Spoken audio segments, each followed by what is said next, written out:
कभी किसी लड़की ने तुम्हें नजरअंदाज किया है? उसने तुम्हारे प्यार को हल्के में लिया और तुम सोचते रह गए कि आखिर वो इतनी बदल कैसे गई।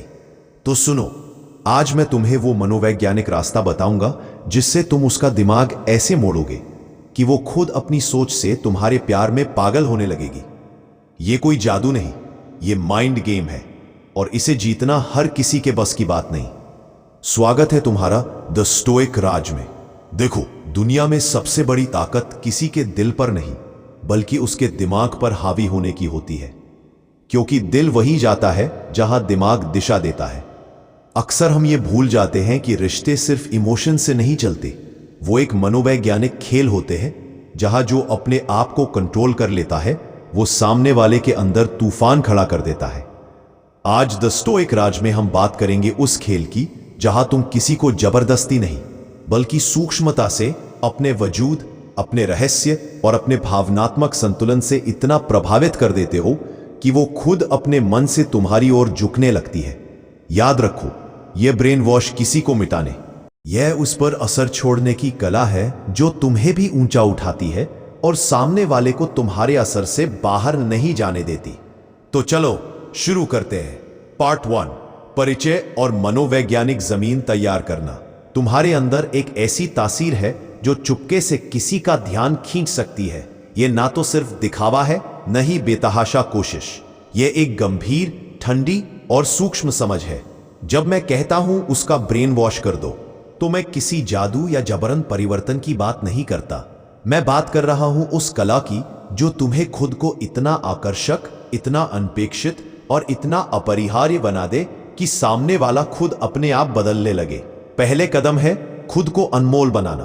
अपनी वैल्यू को बढ़ाओ, हमेशा बार बार बिना तारीफ की इंतजार किए। अपनी जिंदगी में उद्देश्य लाओ, काम में महारत, शौक में गहराई, बातचीत में सूक्ष्मता। लोग किसी के साथ रहकर नहीं टिकते जो खोने लायक नहीं लगता। दूसरा कदम है रहस्य बनाए रखना। जितना सब कुछ जाहिर होगा उतनी ही जल्दी उत्साह मर जाएगा। छोटी छोटी अनकही बातें, मुस्कान में हल्की सी दूरी, समय समय पर अपने इरादों का खुलासा न करना, ये सब उस दिल में जिज्ञासा जलाते हैं।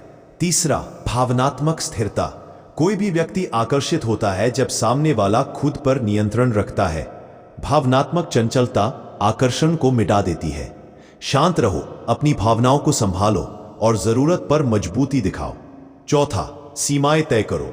एक ऐसी शख्सियत बनो जिसकी सीमाएं स्पष्ट हो। लोग सीमाएं देने वालों का सम्मान करते हैं और उन्हें कम ही चुनौती देते हैं। अंत में, उपस्थिति और बातचीत दोनों में आत्मविश्वास। जब तुम बोलते हो निश्चिंत रहो, आंखों में स्थिरता और आवाज में संतुलन रखो। ये वे आधार है जिन पर मैं अगले हिस्सों में गहरा जाऊंगा। कैसे व्यवहार करो, क्या कहो, कब पीछे हटो और कब करीब आओ, सब कुछ एक नैतिक और प्रभावी तरीके से, ताकि तुम किसी के दिल और दिमाग पर गहरी छाप छोड़ सको। पार्ट 2, व्यवहार की कलाकारी, संवाद, माइक्रो एक्शंस और पर्सनल ब्रांड। अब जब जमीन तैयार है, अगला काम है हर संवाद को एक हथियार की तरह इस्तेमाल करना। हथियार नहीं, कला की तरह। बातचीत में सटीकता सीखो। पहले सुनो। सफल प्रभाव का 70% हिस्सा सुनने में है। किसी की बात में असली रुचि दिखाओ, पर इसका मतलब यह नहीं कि तुम हर बात का जवाब दे दो। सुनते समय हल्की हल्की रिपीट कीजिए। उनके शब्दों का परावर्तन करो ताकि उन्हें लगे कि तुम समझ रहे हो। पर रिपीट तब करें जब यह आत्मीयता बढ़ाए, न कि जब यह दैव्य बना दे। माइक्रो एक्शंस, एक मुस्कान जो समय पर हो, एक हल्का स्पर्श संदर्भानुसार, और आंखों की एक चौंक, ये छोटे संकेत होते हैं जो अवचेतन स्तर पर असर करते हैं। पर ध्यान रहे, शारीरिक सीमा और सहमति का पूरा सम्मान करो। कभी भी अव्यवहारिक या अनचाहा स्पर्श न करो। अपनी बॉडी लैंग्वेज जैसी चीजें नियंत्रित करो। कंधे खुले, पैर नियंत्रित, आवाज धीमी पर स्पष्ट। ये सब संदेश देते हैं कि तुम केंद्र में हो। अपनी पर्सनल ब्रांड बनाओ। कपड़े, हेयर स्टाइल, चलने का ढंग और सोशल मीडिया पर हुई एक छवि, ये सब मिलकर एक ऐसी पहचान बनाते हैं जिसे लोग याद रखें। और हां, विश्वास मत दिखाओ, आत्मविश्वास जियो। लोग आत्मविश्वास के साथ आए व्यक्तियों पर सहज रूप से आकर्षित होते हैं, पर आत्मविश्वास उसका बला नहीं होना चाहिए। नम्रता और विनम्रता भी रखो।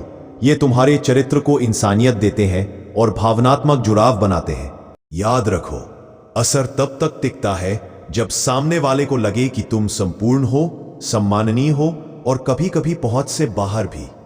पार्ट 3, इमोशनल मास्टरी, चक्र, गैप्स और छोड़ने की रणनीति। इमोशन पर नियंत्रण तुम्हें असल ताकत देता है, ना कि किसी के भावों को तोड़ने या तोड़फोड़ करने की, बल्कि अपनी भावनात्मक प्रासंगिकता को निर्मित करने की। किसी रिश्ते में लगातार उपलब्ध रहना आकर्षण को कम कर देता है, इसलिए गैप्स का इस्तेमाल सीखो। थोड़ा पीछे हटना, थोड़ा कम उपलब्ध होना, यह ना कि तानाशाही रूप से बल्कि स्वाभाविकता से। जब तुम हर बार आसानी से उपलब्ध हो जाएंगे तो तुम्हारी मौजूदगी की कीमत घट जाएगी, पर जब तुम सीमित उपलब्धता रखते हो तो सामने वाला तुम्हारी मौजूदगी को महत्व देना शुरू कर देता है। यह छोड़ देना लेटिंग गो का खेल है, पर इसे सूक्ष्मता से करो। अचानक कटौती करने की बजाय छोटे छोटे अंतराल बनाओ। कॉल्स का समय बदलो, मिलने का प्रस्ताव थोड़ा टालो, पर साथ ही जब मिलो तब पूरा ध्यान दो। दूसरी चाल है इमोशनल कंसिस्टेंसी। कभी जय पराजय नहीं, पर छोटे छोटे भावनात्मक झटके देने से भी बचो जो चोट पहुंचाए। हमारा उद्देश्य है आकर्षण पैदा करना, डर नहीं। तीसरा, प्रशंसा का सही इस्तेमाल। तारीफों को असाधारण बनाओ, हमेशा नहीं, पर जब करो तो गहराई से करो। यह व्यक्ति को यह सोचने पर मजबूर कर देता है कि तुम्हारी प्रशंसा वास्तविक और दुर्लभ है। आखिर में, साहसिकता और धैर्य का मेल। तुम्हारा धैर्य तुम्हें अलग बनाता है। लोग धैर्य रखने वालों के आसपास सहजता से आते हैं। ध्यान रहे, सब कुछ संवेदनशीलता और गरिमा के साथ। किसी की भावनाएं तोड़कर जीतना असली जीत नहीं है।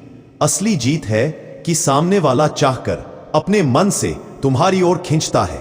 पार्ट 4, संवाद की टेक्निक्स। कहानी, साइलेंस और निर्देशित इंटीमेसी। कहानी कहो। इंसान कहानियों से जुड़ते हैं। अपने जीवन के ऐसे छोटे हिस्से साझा करो जो तुम्हारी शक्ति, संघर्ष और अच्छाई को सामने लाए, लेकिन रहस्य बनाए रखो। हर कहानी पूरी ना करो। एक अधूरा वाक्य छोड़ दो जो जिज्ञासा जगाए। साइलेंस का प्रयोग सीखो। कुछ पलों में चुप्पी बनाना बातचीत को भारी बना देता है। यह दिखाता है कि तुम सब कुछ बोलने वाले नहीं हो। निर्देशित इंटीमेसी का मतलब है कि तुम बातचीत को उस दिशा में ले जाओ जहां सामने वाला अपनी कमजोरियां अपने से खोलने लगे, पर यह भरोसे और सहमति पर आधारित होना चाहिए। खुले प्रश्न पूछो, पर निजी हदों पर सम्मान करो। जिज्ञासा हो, दबाव नहीं। जब बात इंटीमेसी या भावनाओं की हो तो मैं स्टेटमेंट्स का प्रयोग बढ़ाओ। मैं महसूस करता हूं। इससे सामने वाले को बोलने का हक मिलता है और वे सुरक्षा महसूस करते हैं। और अंत में, याद रखो कि आकर्षण केवल शब्दों से नहीं बनता। तुम्हारी ऊर्जा, रिदम और निरंतरता इसे जीवित रखते हैं। इसलिए हर बातचीत के बाद थोड़ी दूरी रखकर प्रतिक्रिया देखो। इससे तुम्हें पता चलेगा कि तुम्हारी मौजूदगी का प्रभाव कितना गहरा हुआ। Part 5, ethics, long term strategy और क्लोजिंग। अब जब तुमने तरीका जान लिया है तो सबसे जरूरी चीज एथिक्स। किसी का दिल या दिमाग बदलना अगर बिना सहमति और सम्मान के किया जाए तो वह शक्ति नहीं, अन्याय है। इसलिए मेरी सीख यही है, अपनी आंतरिक शक्ति बढ़ाओ, रहस्य और सीमाएं रखो, संवाद में महारत हासिल करो, पर सबसे ऊपर सम्मान और सहमति को केंद्र में रखो। लॉन्ग टर्म रणनीति के लिए एक रूपरेखा। एक, लगातार अपनी वैल्यू बढ़ाते रहो। स्किल्स, हॉबीज, आत्मनिर्भरता। 2, विश्वसनीय और स्थिर बनो, भरोसा जमाओ। 3, छोटी छोटी जिज्ञासाएं जगाओ, पर घृणा नहीं। जब रिश्ता गहरा हो तो वल्नरेबिलिटी शेयर करो, पर वह तभी जब सामने वाला तैयार हो। और 5, हमेशा यह समझो कि असली आकर्षण उन लोगों को मिलती है जो अपनी जिंदगी में पूरी तरह मौजूद होते हैं, न कि जो किसी दूसरे के इमोशंस पर निर्भर हो। द स्टोइक राज की तरह मैं कहता हूं, शक्ति का अर्थ है अपने आप में खड़ा होना, न कि किसी को गिराकर अपनी जगह बनाना। तुम्हारा उद्देश्य होना चाहिए कि सामने वाला स्वेच्छा से, सम्मान से और सम्मानित होकर तुम्हारी तरफ खींचे। अगर तुम यह रास्ता अपनाओगे, तीव्र, रहस्यमयी और परोपकारी, तो तुम्हारी मौजूदगी ही इतनी भारी होगी कि वह अपने आप एक लहर बनकर सामने वाले के दिल में उतर जाएगी। समाप्त करते हुए, हमेशा अपनी पहचान बनाए रखो, अपनी सीमाएं जानो और याद रखो, असली ब्रेन वॉश नहीं, असली परिवर्तन तब आता है जब तुम खुद में इतना बदल जाओ कि दूसरे तुम्हारे पीछे अपने आप बदलने लगे। यह द स्टोइक राज का नियम है। मजबूत बनो, समझदार बनो और हमेशा सम्मान के साथ चलो। ...